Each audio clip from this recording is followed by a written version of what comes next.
Terceira revelação. Jesus veio no seio do judaísmo, aproveitando a circunstância de ser o povo hebreu o único a cultivar a crença no Deus único. Sua vinda foi anunciada pelos profetas bíblicos, com séculos de antecedência. Mas sua mensagem se dirigia a todos os povos, nações e raças, sem exceções, já que todos os homens são criaturas de Deus. Sabia ele que os seus ensinos não seriam compreendidos integralmente, que haveria deturpações devidas à ignorância de um lado e aos interesses inferiores de outro. Por isso, prometeu o envio de outro Consolador, para retificar os desvios que ocorressem e ensinar coisas novas. Era a previsão da ocorrência da terceira revelação.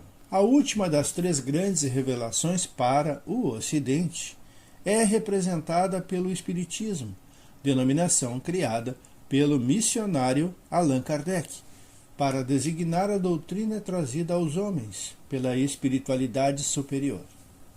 À frente, o Espírito de verdade, tudo conforme a promessa do Cristo, de enviar um outro Consolador. A época escolhida para o cumprimento da previsão de Jesus foi o meado do século XIX, por razões que hoje podemos identificar na sua significação transcendente. O mundo havia caminhado e evoluído, impulsionado pelas religiões e pela ciência, apesar dos enganos e erro dos homens. O cristianismo, embora não entendido na sua significação integral, pela incapacidade interpretativa de um lado e pelos interesses humanos de outro, não deixou de produzir resultados benéficos. Apesar dos desvios ocorridos em cerca de 18 séculos da presença da mensagem cristã na Terra. As ciências, de outro lado, apesar de contribuírem com muitos conhecimentos novos para o progresso de toda a humanidade, deixaram-se dominar pelo materialismo de múltiplas faces, com graves prejuízos para a realidade do espírito, o outro elemento do universo ao lado da matéria. A missão do espiritismo é extinguir todos os ódios, de homem a homem, de nação a nação. É a aurora da fraternidade universal que se levanta. Somente com o Espiritismo podemos chegar a uma paz geral e durável. Mas essa doutrina, cuja sublime moral o Cristo havia trazido e desenvolvido, tem sido compreendida em sua admirável simplicidade?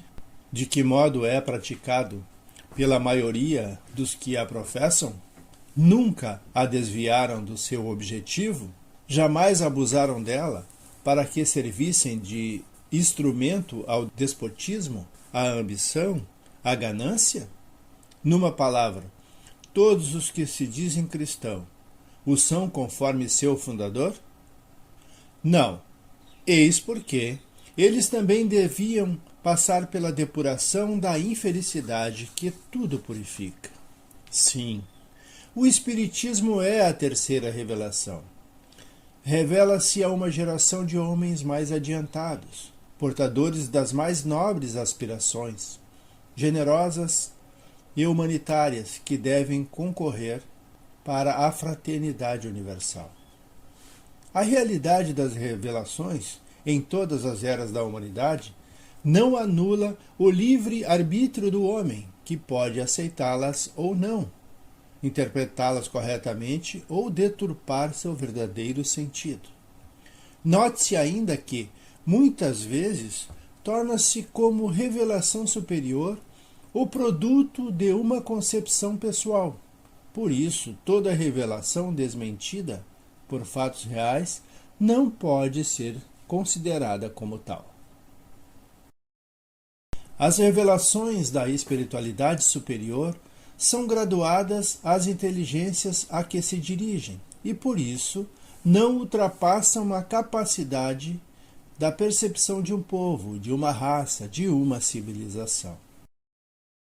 São exemplo as revelações mais remotas que deram origem aos conhecimentos e às religiões tradicionais do Oriente, que apresenta a parcela da verdade e não a verdade em seu sentido absoluto. O conhecimento das realidades em um mundo atrasado como o nosso faz-se gradativamente no tempo e nas circunstâncias que a providência divina determina, na medida em que os homens façam jus a novas conquistas intelectuais e morais. O próprio Cristo, embora tenha feito a lei mosaica avançar um passo, não disse tudo, pois não teria sido compreendido, mas lançou sementes que deveriam ser recolhidas e aproveitadas pelas gerações futuras.